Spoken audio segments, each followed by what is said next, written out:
Olá, sejam todos muito bem-vindos e bem-vindas a mais um programa Indústria Sustentável. Este é o espaço onde discutimos como as empresas cearenses estão incorporando os princípios ESG, ambiental, social e de governança, em suas práticas e contribuindo para um futuro mais sustentável. No programa de hoje, vamos falar sobre um setor que encanta pelo sabor, mas que também precisa inovar para ser cada vez mais responsável com o meio ambiente e com a sociedade. A indústria de sorvetes. Para isso, temos o prazer de receber Socorro Castro, diretora da DUG Sorvetes, empresa que tem se destacado por suas ações sustentáveis e que em 2024 tornou-se a primeira sorveteria do Ceará a receber o selo ESG da FIEC. Socorro, obrigado pela presença. Eu que agradeço. Além disso, contaremos com a participação especial de Auxileia Farias, coordenadora do Núcleo ESG da FIEC, que vai contribuir aqui com a gente com seus insights e suas perguntas para enriquecer ainda mais nosso bate-papo. Obrigado mais uma vez, Auxileia. Obrigada pelo convite, seja bem-vinda, Socorro. Obrigada. Socorro, vamos apresentar aqui a DUG aos nossos telespectadores. Como é que surgiu? Já tem mais de 30 anos de mercado, é isso? Sim, isso. A DUG já está aí quase nos seus 35 anos de mercado. Ela surgiu já há um bom tempo, na verdade não surgiu comigo, né? Ela surgiu com Eugênio Gondim, que era meu esposo, e começou com uma pequena fábrica de sorvetes, vamos dizer assim, no quintal da casa, né? E pelo um sonho que ele viu uma máquina parada de sorvetes lá, que era do pai dele, e pediu aquela máquina e o pai deu a máquina, deu um freezer e deu um dinheiro para ele começar o próprio negócio, né? Depois de um tempo ele mudou para um outro local e foi cada vez crescendo mais a DUG Sorvetes, né? E em 2021, na pandemia, ele faleceu e desde então eu tomei conta da DUG Sorvetes, né? Que antes eu ajudava ele, não de forma direta, vamos dizer assim, né? Eu trabalhava com, vamos dizer assim, com uma coisa da área, né, que eu sou engenheira de alimentos, confeiteira e cozinheira, então eu dava aula, certo, de gastronomia na época, mas eu ajudava, que ele me pedia ajuda para fazer, às vezes, alguma receita para agregar o sorvete, então eu acabava ajudando ele nisso, mas nas criações, vamos dizer assim, né, e a partir de 2021 eu tive que passar a tomar conta de toda a DUG. Mas é uma empresa, é uma indústria, né, que Isso. trabalha mais com a distribuição, né, e com sorvetes especiais, que eu já estou sabendo. Conta pra gente. Isso, nosso foco da DUG Sorvetes é a distribuição, né, para restaurantes, confeitarias, cafeterias, sorveterias mesmo, buffet, né, hotel, então toda essa gama, hamburgueria, todos esses locais que usam sorvete para produzir suas receitas, tá? E a gente, como você falou, né, a gente trabalha muito com produtos diferentes, né? Aquele, sim, o exótico. A gente tem desde o tradicional, claro, que é o que chama a atenção, né? O creme, o chocolate, o baunilha, dizer assim, o morango, mas a gente também trabalha com capim santo, com manjericão, com queijo coalho, tá? Com rapadura, com pimenta síria. Então, assim, uma variedade de sabores que você possa imaginar. Bem diferente, né, Auxileia? Bem diferente. Quem conhece a DUG se apaixona principalmente por essa distribuição de sabores que ela tem na base. Tá certo. Vamos então começar nosso bate-papo inserindo a questão da ESG, né, da governança ambiental e social, porque a gente sabe que a DUG Sorvetes, ela tem assim uma política clara, né, de sustentabilidade com metas bem ambiciosas, né? Como é que surgiu essa preocupação dentro da empresa para alcançar esses objetivos, né, assim, inseridos no universo ESG? Sim. Na verdade, né, hoje em dia a tendência é todo mundo se preocupar com essa questão do ESG, né, sustentabilidade, governança, esses três fatores que levam ao ESG, né. Eu não sabia ainda o que era o ESG, né, eu sabia o que era cada base, mas eu não sabia que existia esse certificado, né, essa certificação em ESG, até que eu escutei na FIEC sobre o assunto e me interessei. Eu disse, isso é um assunto bem interessante, né? A gente sabe a necessidade de hoje em dia a gente passar por esse tipo de processo. Na verdade, até mesmo, né, tem empresas que já fazem, como a do G já fazia, mas às vezes nem sabia, né? Então, quando eu escutei falar sobre o ESG e fui pesquisar um pouco, então eu disse, eu quero isso. Acabou dando certo. No passado já conseguiu o selo ESG da FIEC, e é interessante, Auxiliar, porque praticamente todos os entrevistados que a gente traz aqui já dizem assim, nossa empresa já fazia, mas não sabia algumas ações inseridas na ESG. É verdade, isso tem sido muito comum. Faço práticas sustentáveis, eu tenho práticas sustentáveis e eu nem sabia se eu era sustentável. Ou quando tem uma mínima noção, não sabe o nível de maturidade, que sobretudo a certificação vem medir isso. Quem faz e quem faz com que profundidade. Socorro, como é que foi esse processo até conseguir o selo? Vamos lá. Eu achei tranquilo. Vamos dizer assim, claro que tem suas dificuldades, né? Porque é o novo, tudo que é novo assusta. Mas como até você já falou, a Lucilé falou aqui, né? Todo mundo sempre fala o quê? Como chegou lá o pessoal para ajudar a gente nesse processo, né? E ele dizia, isso aqui... Né, a gente já faz. Ele, cadê o documento? Eu disse, tem documento? Não, a gente faz, mas não tem documento, né? Então a gente começou a documentar, né? Eu acho que, vamos dizer assim, esse foi o maior sacrifício, foi documentar, porque, vamos dizer assim, muita coisa a gente já fazia. É o que eu costumo dizer, as pessoas que vêm me procurar perguntando, e aí, foi difícil, como é? Eu disse, gente, se você tem uma empresa organizada, que já segue o que a fiscalização pede, para fazer o ESG é um pulo, vamos dizer assim, né? Tem as coisas realmente diferentes que você vai ter que fazer, mas tem muita coisa que você já faz, né? E dependendo da empresa, se ela já pensa nessa questão sustentável, governança, tudo isso, né? Ela já vai fazer naturalmente. A gente já vai para o nosso primeiro intervalo. Daqui a pouquinho a gente volta com mais informações, mais detalhes, né? Saber como é que são essas práticas sustentáveis que a do G Sorvetes emprega todos os dias dentro da empresa, tanto as questões de sustentabilidade, também de inclusão social e governança dentro lá do G Sorvetes. Daqui a pouco a gente volta com mais detalhes com a Socorro Castro, diretora da do G Sorvetes. A gente volta já.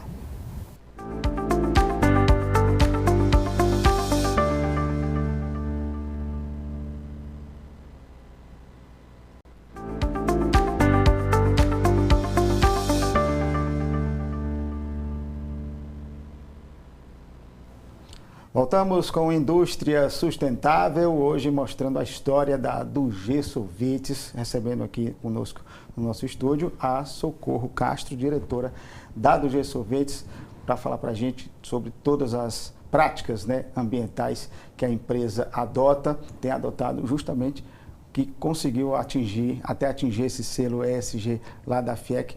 Vamos voltar um pouquinho a falar sobre esse processo, porque também envolve tanto a empresa, as práticas, né, da empresa, quanto enquanto os fornecedores também, né? Fala um pouquinho como é que funciona fazer parte dessa cadeia produtiva e receber, né, todas essas certificações e fazer essas práticas mesmo também com os fornecedores. Porque, por exemplo, para o selo ESG também tem uma parte lá que é a cadeia, né, produtiva, que você comprando de uma pessoa que já tem o selo ESG, sua pontuação também aumenta. Então, por exemplo, como eu trabalho fornecendo para outras empresas, se essa empresa quiser lá ser certificada com selo ESG, ela já vai ganhar uma pontuação por ela comprar de uma empresa já que tem um selo ESG, né? Então, isso já essa conta... cadeia, né, Auxiliar, unindo as empresas no mesmo propósito. Por um fator muito simples, sabe, Tiago? Não basta ser sustentável, tem que ter um contexto sustentável. E quando o risco se materializa, o consumidor afetado, a população negligenciada, aquele que se sentiu no prejuízo, ele vem sempre atrás do bolso mais forte, né? Então, se eu tenho uma cadeia de valor firme, comprometida, com fatores sólidos de sustentabilidade, que tem uma governança muito ética e muito transparente, eu estou protegendo a minha marca e os meus fornecedores me ajudam a me proteger. Então, isso é uma cadeia de valor. Cadeia de valor na melhor pontuação da palavra. Valoriza a marca da empresa. Valoriza a marca, valoriza o produto e como a Socorro contou aqui pra gente, isso ajuda ainda mais a ter uma certificação mais alta, é isso? Com certeza. A classificação, eu brinco muito que o verbo não é eu sou ESG. O verbo é estar. Eu estou ESG em um determinado grau de maturidade. Eu posso estar ali muito básica, muito iniciante, mas eu tenho um plano de ação para melhorar. A melhoria contínua é um processo que se persegue todos os dias nas empresas. Na empresa que não persegue uma melhoria contínua, ela talvez, né, não tenha uma perenidade garantida. Isso para dizer o quê? Eu preciso estar organizada internamente, ter os meus colaboradores, parceiros, a linha de fornecedores também dentro dessa mesma atuação. A gente une e unindo fica mais forte. E aí, falando sobre essas práticas do G Sorvetes, ela tem uma meta de redução, né? Porque vamos falar um pouquinho dessas metas, porque tem meta de redução anual de 5% do consumo de água e energia, que já é um grande desafio. Como é que vocês encaram essas metas? Vamos lá, a gente tenta fazer coisas sustentáveis para reduzir, né? Por exemplo, no consumo de água, a gente reaproveita a água dos ar-condicionados, né? A gente tenta reaproveitar a água da chuva, né? A gente conscientiza o colaborador com o gasto da água, né? Para ele ter consciência, certo? Então, a gente trabalha com todo esse projeto nessa parte, vamos dizer assim, da água, do reaproveitamento e do não desperdício. Né?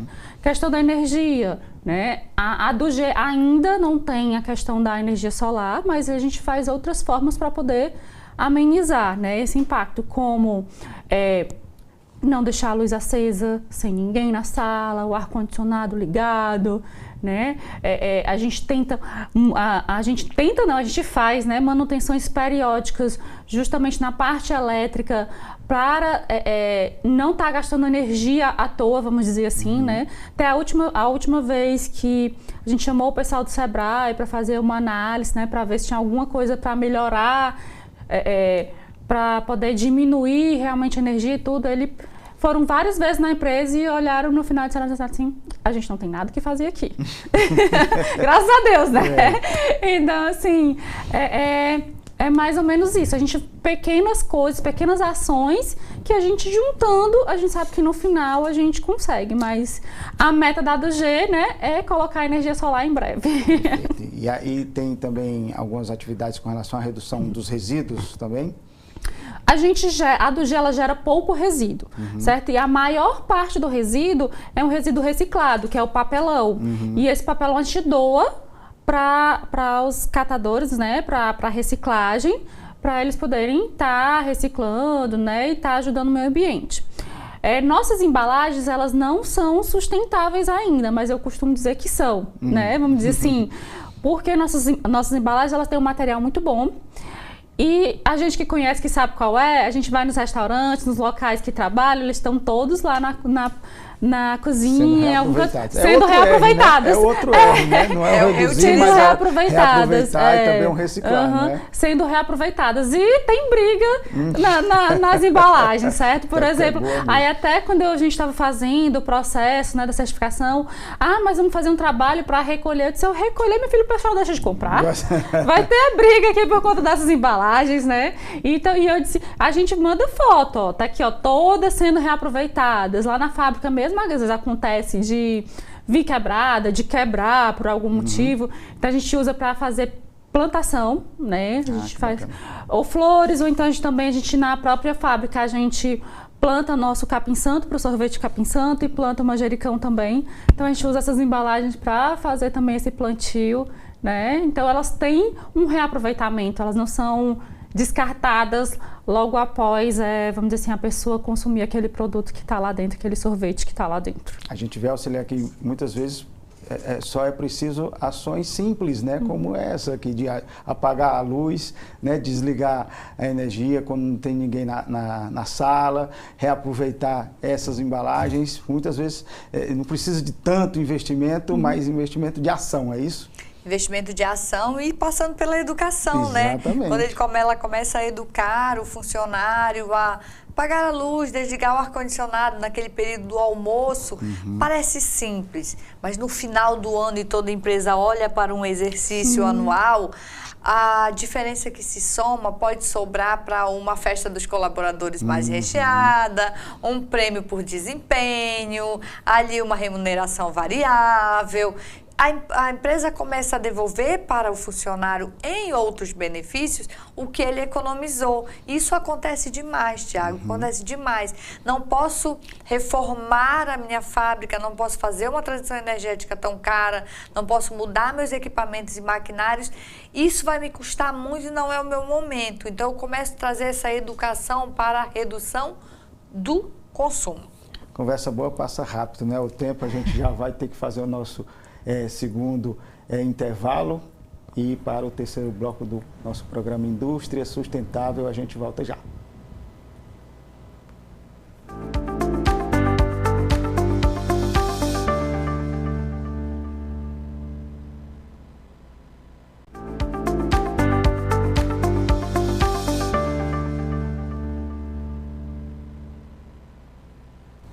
Voltamos com o terceiro e último bloco aqui do Indústria Sustentável, hoje falando sobre a Dugê Sorvetes, recebendo a Socorro Castro, diretora da Dugê Sorvetes, que vai falar agora um pouquinho sobre a dimensão social no ESG da empresa, porque a empresa, a Dugê Sorvetes, ela estabeleceu como meta garantir que pelo menos 50% dos cargos de gestão sejam ocupados por mulheres.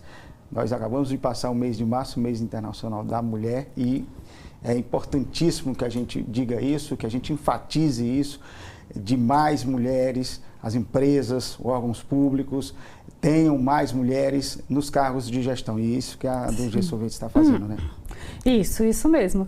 A gente não, né? Na verdade, quando na época do Eugênio Gondim, né? Que foi o fundador da empresa, ele tinha um pouco de receio de alguns cargos serem femininos, né? Que ele achava que vamos dizer assim, que não iriam respeitar, né? Que a gente sabe que às vezes, dependendo, a gente sabe que às vezes acontece, né?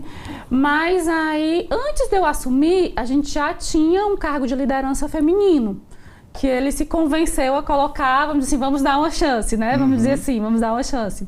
Quando eu assumi, nós já tínhamos um dos cargos de liderança era feminino. Aí eu entrei, foi o outro cargo de liderança feminino, né? E depois disso tivemos, eu coloquei mais 2 cargos femininos, certo? E um deles foi o que teve mais resistência, que era na produção. Assim, resistência, vamos dizer assim, dos próprios colegas, às vezes, né? Porque a gente fez uma seleção e veio uma menina e a gente gostou muito dela, certo? Assim, a gente ficou entre ela e outra pessoa. Se pudesse, no momento, a gente teria ficado com as 2 pessoas, mas a gente não podia, por conta que só era uma vaga, né? Aí a gente até fez Aí acabou que ela ficou com a gente, certo? Escolhemos, apesar da...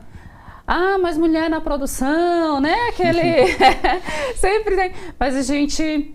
Não, ela é muito boa, vamos ficar com ela, né? E realmente foi uma ótima escolha, certo? É muito importante, né, que a empresa ela tenha esse pé firme, né, para poder fazer a diferença, e tem que ter realmente isso tudo muito bem definido para que não entre o jeitinho brasileiro em questões tão importantes como essa, da inclusão, enfim, e do empoderamento da mulher dentro das empresas, né, Auxiliar? Com certeza, é um dos pilares, né, no G da governança, empoderamento feminino, é uma agenda da ONU, um dos desafios até o ano de 2030 é ter pelo menos 30% das mulheres em cargos de liderança. Isso não é mimimi, deixa aqui bem claro para o nosso espectador aí, que é uma questão de justiça social. Nós mulheres buscamos o nosso espaço por meio de qualificação. Então, que as empresas, claro, analisem currículos, analisem experiências, mas na hora de optar, seja de igualdade, né? Seja um processo mais igualitário, digamos assim. E nós, mulheres, como eu disse, a gente tem escrito uma história cada vez mais próxima, ou já passamos, segundo dados mesmo do nosso Ministério da Educação, hoje a mulher, na quantidade de anos de estudo, ela está bem mais além do que os homens. Mas, em compensação, os cargos que são ocupados, em especial de liderança, não são ocupados por mulheres. E aí fica a pergunta, por quê? Talvez seja esse desafio, né? Esse preconceito contra as mulheres. Então, é uma temática bastante nova, mas hoje está muito concreta. As empresas estão comprometidas mesmo. Ainda bem. E eles tinham esse preconceito. Isso. E hoje não existe mais esse preconceito. Oh, que bom. Já vamos falar agora das perspectivas de futuro, mas antes de falar, porque a gente vai falar com essa relação com o cliente, fala para os nossos telespectadores, Socorro, como é que a gente pode encontrar a marca do G, conhecer, né, a do G Sorvetes. Hoje a do G Sorvete você vai encontrar ela em uma gama de restaurantes, confeitarias, cafeterias, né, hotéis, certo? A gente não está com loja física no momento, mas você, com certeza, você que está assistindo nosso programa já deve ter tomado sorvete da do G em algum estabelecimento que a gente fornece. Estabelecimento esse que tem esse mercado consumidor cada vez mais atento, né, a essas práticas que a gente discutiu até agora, essas práticas ESG das empresas. Como é que a do G Sorvetes ela percebe essa mudança do mercado e como é que a sustentabilidade impacta, né, na relação com o cliente, que a gente já falou aqui, como é que impacta a relação com os fornecedores, né, com os consumidores, com os clientes mais próximos, mas como é que isso funciona com os clientes? Eu acho que é muito positivo, porque acho que a pessoa, a partir do momento que ela vê que a do G Sorvetes é uma empresa certificada com selo SG, ela diz, essa empresa é séria, essa empresa é comprometida com o futuro, né, comprometida com o bem-estar da população, da sociedade, dos funcionários, tá? Então, assim, ela vê que a gente está procurando melhorar a cada dia, e não só pensando na gente, mas pensando num todo. E como a Socorro já falou, essa perspectiva de futuro já tem essas ações planejadas para ser cada vez mais sustentável, é isso? Sim, com certeza, com certeza. Não tem até esse memezinho nessa trend que está na moda agora, que primeiro você começa, depois você melhora? Então a gente já começou e a tendência é só melhorar. Que bom que a gente tem essa visão das empresas cearenses, né, Auxileia? Que bom, o processo de certificação lá pela Federação das Indústrias tem nos mostrado isso. Tem muita gente boa fazendo muita coisa boa. Agora, dia 19 de abril, a gente faz 3 anos de certificação, de programa de certificação, e já estamos com quase 60 empresas em processo hoje e já entregamos 24 certificações. Claro que para o universo de indústria que o Estado do Ceará tem, ainda estamos distantes, mas quando nós vemos o que se tem feito dentro da área industrial, é muito satisfatório, é muito grato. Foi plantada e daqui a uns anos, isso aí é o primeiro você começa, né? Depois você melhora, a gente vai ver uma floresta toda com relação a isso. Eu queria agradecer a você, Auxileia, por mais uma participação aqui hoje no Indústria Sustentável e a Socorro também pela presença, mostrando tudo que a do G Sorvetes tem avançado com relação aos programas, às ações, às práticas ESG. Muito obrigado. Eu que agradeço o convite. Auxileia, muito obrigado também. Eu que agradeço também, é sempre um prazer. Com certeza. O programa de hoje fica por aqui. Como a gente viu, a do G Sorvetes, ela atua, mostra que é possível unir sabor e responsabilidade ambiental, social e governança. A gente agradece mais uma vez a Socorro Castro pela participação e também a Auxileia Farias pelas contribuições valiosas. E para você que nos acompanhou, continue ligado no Indústria Sustentável. Não esqueça de curtir o canal da TV Otimista no YouTube e ativar as notificações, porque toda semana a gente traz exemplos de empresas e indústrias que fazem a diferença. Até a próxima.